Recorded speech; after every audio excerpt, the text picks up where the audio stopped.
உட்காருங்க. எதிர்கட்சி தலைவர் என்று நான் சொன்ன பிறகு அவர் கட்சியை சேர்ந்து நின்று கொண்டு இப்படி செய்வது சரியல்ல. நீங்க மட்டும் பேசுங்க. மாண்புமிகு பேரவைத் தலைவர்களே, நம்முடைய அமைச்சர் அவர்கள் சம்பந்தப்பட்ட ஒரு நபரின் பெயரை சொல்லி குறிப்பிட்டு பேசியிருக்கிறார். அந்த சம்பந்தப்பட்ட நபர் மீது அப்படி ஒரு குற்றச்சாட்டை எழுந்ததுமே எங்களுடைய தலைவர் அவர்கள் உடனடியாக அவரை கைது செய்து அவரை எங்களுடைய கட்சியிலிருந்தே உடனடியாக நீக்கிவிட்டோம். ஆனா இவங்களுடைய ஆட்சியில என்ன லட்சணத்தில் நடந்துகிட்டு இருக்கு என்பதை இன்னைக்கு மக்கள் பார்த்துக்கிட்டு இருக்கிறாங்க. இன்றைக்கு ஒரு அமைச்சரே ஐபிஎல் மேட்ச்ல பவுடர், இன்னைக்கு அமைச்சர் ஐபிஎல் உட்காருங்க முடிக்கிட்டோம்.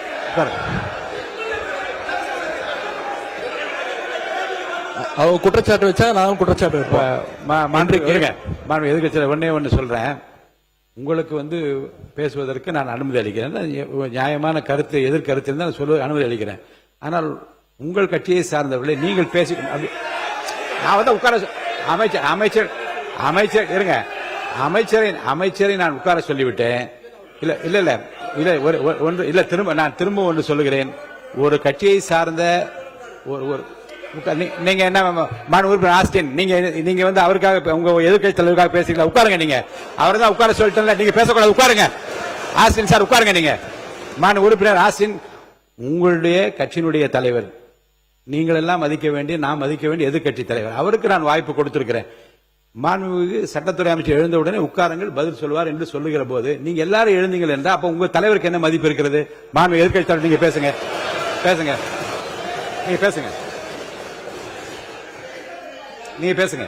மாண்புமிகு பேரவைத் தலைவர்களே, ஒரு அமைச்சரே ஐபிஎல் மேட்ச்ல பவுடர் நுணுக்கிட்டு மாத்திரை நுணுக்குன்னு கதை விட்டாரு.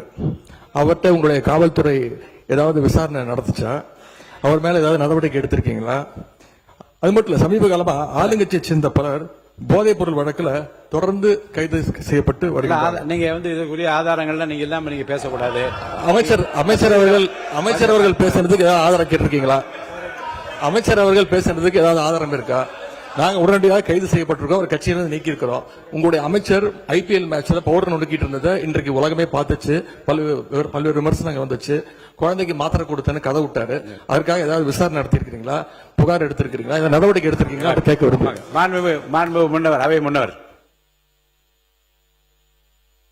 மாண்புமிகு பேரவைத் தலைவர் அவர்களே, மாண்புமிகு எதிர்க்கட்சி தலைவர்கள் குற்றச்சாட்டுகள் சொல்வதற்கு முன்னால் ஒன்றின் பின் ஒன்றாக பல குற்றச்சாட்டுகள் இங்கே சொன்னார்கள்.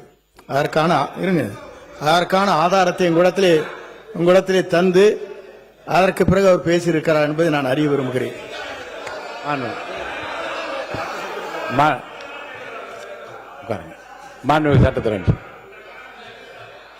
மாண்புமிகு பேரவைத் தலைவர்களே, நான் குறிப்பிட்ட அந்த போதை கடத்தல் மன்னன் ஜாவத் சாதிக் சம்பந்தப்பட்ட எந்த பெயரையும் நான் சபை நாகரிகம் கருதி சொல்லவில்லை. அதே நேரத்தில் அந்த வழக்கில் ஒன்றிய அரசு டெல்லியில பதிவு செய்யப்பட்ட வழக்கு தான் தவிர்த்து இங்கே எந்த வழக்கும் பதிவு செய்யப்படவில்லை. அவரை காப்பாற்றும் முயற்சியாக நடந்தது. இவர்கள் தேவைப்பட்டால் யார் யாருடன் எந்தெந்த வகையில் புகைப்படம் எல்லாம் அப்போது சமூக வலைதளத்தில் எல்லாத்திலும் வெளியானுச்சு. சபை நாகரிகம் கருதி நான் அதை வெளியிடவில்லை, யாருடைய பெயரையும் குறிப்பிடவில்லை. அதை அவர்கள் இத்தோடு நிறுத்திக் கொண்டால் கண்டிப்பாக நம்மளுடைய அரசு எந்த வகையிலும் போதைப் பொருள் கடத்தலை தடுக்கவும் போதைப் பொருட்களை தடுக்கவும் தான் முதலமைச்சர் உத்தரவிட்டுள்ளார். இல்ல இந்த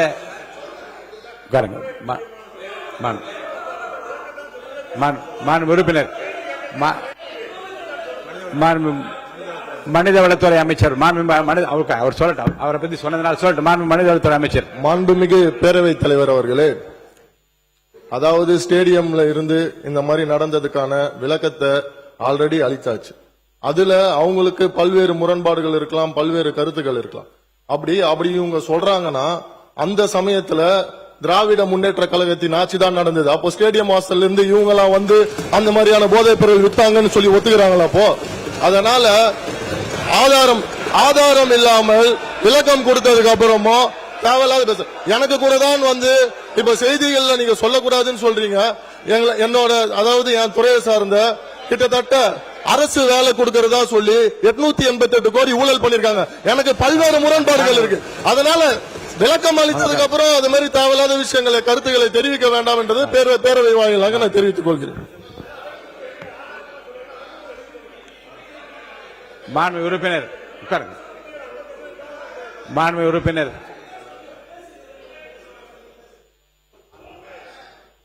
பேரவைத் தலைவர் அவர்களே, அவரை பற்றி குற்றச்சாட்டு சொன்னால் அதற்கு பதில் சொல்லிட்டாரு. அதை விடுத்து ஒரு ரெய்டுல எங்கேயாவது செக்குது 888 கோடின்னு ஒரு கேஸ் பதிவு பண்ண சொல்லி இடி சொன்னாங்கன்னு சொல்லி பெர்சீவ் பண்ணி அது வேலை கோர்ட்ல இருக்கு சப்ஜெக்ட். கோர்ட்ல இருக்கிற சப்ஜெக்டை இவர் கூப்பிட்டு பேசுறது எப்படி சரியா இருக்குமா? புல் விளக்கம் நான் சொல்ல முடியுமா அதுக்கு? எனவே அதை அவை குறிப்பில் இருந்து நீக்க வேண்டும். ஒன்று.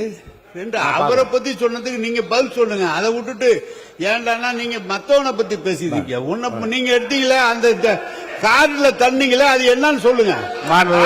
பள்ளிக்கல்வித்துறை அமைச்சர்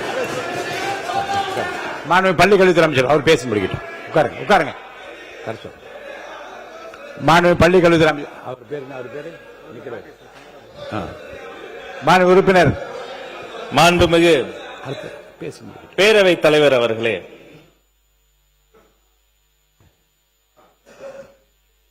தமிழ்நாட்டை பொறுத்தவரை பள்ளிக்கூடங்கள், கல்லூரிகள், கல்வி சாலைகள் என்பது வறிய ஏழை எளிய மக்களினுடைய அந்த பெற்றோர்களினுடைய வாழ்நாள் கனவை ஒரு குழந்தை நிறைவேற்றுவதற்கான ஒரு வாய்ப்பு. ஒரு பள்ளிக்கூடத்திலும் ஒரு கல்லூரியிலும் வன்முறை சம்பவங்களோ போதை பழக்க வழக்கங்களோ எதுவும் நடைபெற கூடாது என்பதுதான் அரசியல் மாச்சரியங்களை தாண்டி இந்த அரங்கில் இருக்கக்கூடிய அத்தனை மாமன்ற உறுப்பினர்களினுடைய எண்ணமாகவும் இருக்கிறது. அதே சமயம் இந்த சம்பந்தப்பட்ட அந்த கோவை வழக்காக இருக்கட்டும், திருவற்றூரில் பாதிக்கப்பட்ட அந்த குழந்தையினுடைய வீடாக இருக்கட்டும், பாதிக்கப்பட்ட ஒவ்வொரு குழந்தையும் எங்கள் குழந்தை. பறி கொடுத்திருக்கிற ஒவ்வொரு குடும்பமும் அவர்களின் பரிதவிப்பு எங்கள் பரிதவிப்பு. அவர்களுக்கு வந்திருக்கக்கூடிய இழப்பு ஈடு செய்ய முடியாத இழப்பு. முதல் விஷயம், அந்த குடும்பத்திற்கு தேவைப்படக்கூடிய முழுமையான நேர்மையான போலீஸ் விசாரணை. எந்த சார்பு தன்மையும் இல்லாமல், அரசியல் தலையீடு இல்லாமல் நேர்மையான முறையில் போலீஸ் விசாரணை நடைபெற வேண்டும் என மாண்புமிகு முதல்வர் அவர்களின் உத்தரவுக்கிணங்க காவல்துறையை நாங்கள் வலியுறுத்தி இருக்கிறோம்.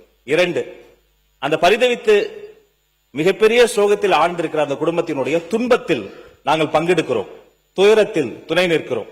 அவர்களுக்கு உடனடியாக SC/ST பிரிவின் கீழ் வழக்கு பதிவு செய்யப்பட்டு அவர்களுக்குரிய அந்த இழப்பீடு நாம் பேசிக் கொண்டிருக்கக்கூடிய இந்த தருணத்திலேயே அந்த குடும்பத்தாரினுடைய கணக்கில் வரவு வைப்பதற்கான அந்த வேலையும் முன்னெடுத்திருக்கிறோம்.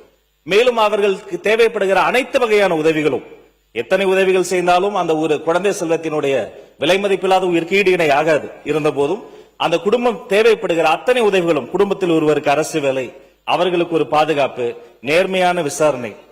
தமிழக வெற்றி கழகத்தை பொறுத்தவரை ஒன்றே ஒன்றுதான், இதை போன்ற வழக்குகளில் நீதி நிலைநாட்டப்பட வேண்டும். அதில் என்ன இருக்கிறது? உண்மையில் அங்கு குழு மோதலா, ஒருவேளை போதை பழக்கம் இருக்கிறதா, வேறு ஏதேனும் சமூக விரோதிகள் இந்த மாணவர்களை ஆட்டுவிக்கிறார்களா, அங்க இருக்கக்கூடிய ஆசிரியர்களினுடைய உண்மைத்தன்மை என்ன, கல்லூரிகளில் இதற்கு முன்பு ஏதோ சண்டைகள் வன்முறை சம்பவங்கள் நடந்தால் அதனுடைய வரலாறு என்ன, இனி இதை போல் நடக்காமல் இருப்பதற்கு என்ன செய்வது என்பதில் முழுமையான நேர்மையான விசாரணை நடக்க வேண்டும் என்பதில் எங்களுக்கு மாற்று கருத்தே இல்லை. அவர்களுக்கு தேவையான உதவிகள், அவர்கள் என்னென்ன கோரிக்கைகளை வைக்கிறார்களோ அதை அதிகாரிகளோடு கலந்து பேசி அவர்களுக்கு உரிய உதவிகள் என்பதை செய்ய வேண்டியது எங்களுடைய கடமை, கேட்க வேண்டியது அவர்களின் உரிமை என்பதையும் பதிவு செய்து கொள்கிறேன். நேற்றைய தினம் எங்களுடைய மாண்புமிகு சமூக நீதித்துறை அமைச்சரும் எங்களுடைய மாண்புமிகு அமைச்சர் சம்பத் அவர்களும் கோவைக்கே நேரில் சென்ற அந்த குடும்பத்தினுடைய துன்பத்தில் பங்கெடுத்தார்கள்.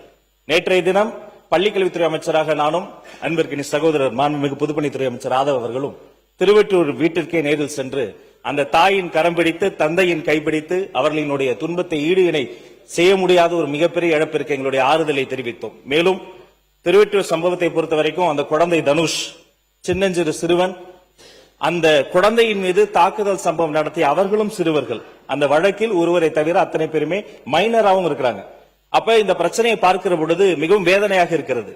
அந்த பாதிக்கப்பட்ட குடும்பத்தை பொறுத்த வரைக்கும் ஒரு எதிரி கூட தப்பித்து விடக் கூடாது என்பதில் அவர்கள் மிகவும் உறுதியாக இருந்தார்கள். அந்த தாயினிடம் நாங்கள் வாக்களித்திருக்கிறோம். யாராக இருந்தாலும், அவர்கள் எத்தனை வழக்கறிஞர்கள் கொண்டு வந்தாலும், ஆளுக்கு ஒரு வழக்கறிஞர் கொண்டு வந்தாலும் கூட பாதிக்கப்பட்ட அந்த அமுதன் மற்றும் தனுஷ் அவர்களின் குடும்பத்தின் சார்பில் கடுமையான சட்ட போராட்டத்தின் மூலம் ஒரு எதிரி கூட தப்பித்து விடாத வகையில் வழக்கை நடத்தி சட்ட ரீதியாக அவர்களுக்கு என்ன தண்டனை வாங்கி தர முடியுமோ அதிகபட்ச தண்டனை வாங்கி கொடுத்து, மேலும் இதை போன்ற பள்ளி வளாகங்களில் இதை போன்ற துன்பமான துயரமான சம்பவம் நடக்காமல் இருப்பதற்காக கல்வித்துறை சார்ந்த அதிகாரிகள் மூலமாக பள்ளிக்கூடங்களுக்கும் பள்ளிக்கல்வித்துறை மூலமாகவும் உயர்கல்வித்துறை மூலமாகவும் கடுமையான, மிகவும் நேர்த்தியான, பின்பற்ற வேண்டிய வழிகாட்டு நெறிமுறைகளை மீண்டும் செயல்படுத்துவதற்கான வேலைகளும் செய்திருக்கிறோம். தனுஷ்குமார் அவர்களினுடைய குடும்பத்தில் அவருடைய மூத்த சகோதரர் ஒருத்தர் இருக்கிறார். தற்போதுதான் அவர் ஒரு பட்டப்படிப்பை முடித்திருக்கிறார். அந்த அன்பு சகோதரருக்கும் அந்த குடும்பத்தின் சார்பில் பாதிக்கப்பட்ட அந்த குடும்பத்தின் சார்பில் அந்த அன்பு சகோதரருக்கு ஒரு அரசு வேலையும் தர வேண்டும் என்று முடிவு செய்து மாண்புமிகு முதல்வர்களினுடைய அனுமதியோடு அந்த குடும்பத்திற்கு ஒரு அரசு வேலை SC/ST பிரிவின் கீழ் உடனடியாக இன்றைய தினம் 6 லட்சம், மறுபடியும் மிச்சம் இருக்கக்கூடிய 6 லட்சம், அது மட்டும் இல்லாது தனுஷ் அவர்களினுடைய தாய் தந்தையருக்கு 2 வகையான ஓய்வூதியம் சேர்த்து கிட்டத்தட்ட சற்று மாதந்தோறும் 8000 ரூபாய் ஓய்வூதியம் கிடைப்பதற்கான அனைத்து வேலைகளையும் தங்கு தடையின்றி இரவு பகலாக செய்து முடித்துவிட்டுதான் இந்த சட்டமன்றத்துக்கு வந்திருக்கிறோம். இனி இப்படி ஒரு சமூகம் நடைபெற வேண்டாம் என்பதுதான் எங்களுடைய நிலைப்பாடு என்பதை தெரிவித்துக் கொள்கிறேன். மாண்புமிகு உறுப்பினர் வேலுமணி அவர்கள், மாண்புமிகு உறுப்பினர் வேலுமணி அவர்கள் பேசலாம். மாண்புமிகு பேரவைத் தலைவர் அவர்களே, எங்களது கோவை மாவட்டத்திலே இந்துஸ்தான் கல்லூரியிலே அமுதன் அந்த கொலை செய்யப்பட்டது குறித்து தான் கவனிப்பதற்கு அமைச்சர் அவர்கள் சொன்ன பதில் பொறுத்தளவுக்கு இன்றைக்கு பொதுமக்களுக்கும் நல்லா தெரியும். மாண்புமிகு அமைச்சர்கள் சொன்ன கருத்தை ஒட்டி ஏதாவது சொன்னாங்க. அந்த கருத்து இல்ல, அதை மட்டும் தான் எங்க மாவட்டத்தில் அந்த அந்த மாவட்டத்தில் இல்ல மாவட்டத்தில் சம்பந்தப்பட்ட சட்டமன்ற உறுப்பினர் பேசுறேங்க. திமுக ஆட்சியில் தான் கொடுக்க மாட்டேங்க. நீங்க யாருக்கு விளக்கம் சொல்ல சுருக்கமா நீங்க சுருக்கமா அதாவது அங்க இருக்க உயிரிழந்த மாணவர்களுடைய